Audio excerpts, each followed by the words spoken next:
आजच्या नवीन व्हिडिओमध्ये मी सगळ्यांचं मनापासून स्वागत करत आहे। तर आज आपण पाहणार आहोत की बाळाला उचकी कशी लागते व त्यावरती काय उपाय करू शकतो आपण। घरच्या घरी आपण त्याच्यावरती काय उपाय करू शकतो। जेव्हा बाळाला उचकी लागते, उचकीचं कारण असं आहे की ज्यावेळेस बाळ दूध पित असल्यानंतर दुधाबरोबर ती हवाही आतमध्ये घेत असतं। त्यानंतर बाळ हसतं, रडतं, तेव्हाही त्याच्या श्वासनाद्वारे हवाही आतमध्ये जात असते।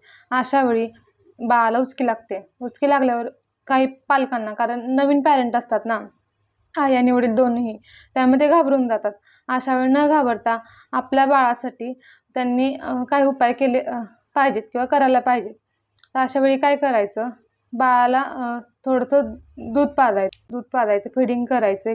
जरी त्यानं दूध अगोदर पिलं असलं तरी थोडंसं पाजायचं। 1-2 घोट ते दूध पिलं की उचकी आपोआप थांबून जाते। जर तरी पण नाही उचकी थांबत आहे, तर अशा वेळी काय करायचं, बाळाला असं उभं पकडायचं, मान अशी वरच्या साईडला करायची आणि असं उभ्या अशा पोझिशनमध्ये त्याला पकडायचं व्यवस्थित। असं केल्यानंतर काय होतं, बाळाची उचकी थांबते। त्यानंतर जर बाळ 6 महिन्यापेक्षा मोठं असेल तर त्याला काय करायचं, थोडेसे 2-3 सिप्स आपलं पाणी द्यायचं। तरी पण नसेल थांबत उचकी तर मग त्यालाही फिडिंग करायचं। अशा वेळी काय होतं, उचकी ही थांबते हे उपाय केल्यानंतर।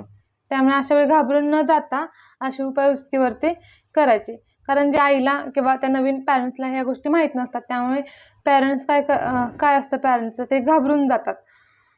त्यामुळे हा उपाय तुम्ही चांगल्या प्रकारे करू शकता।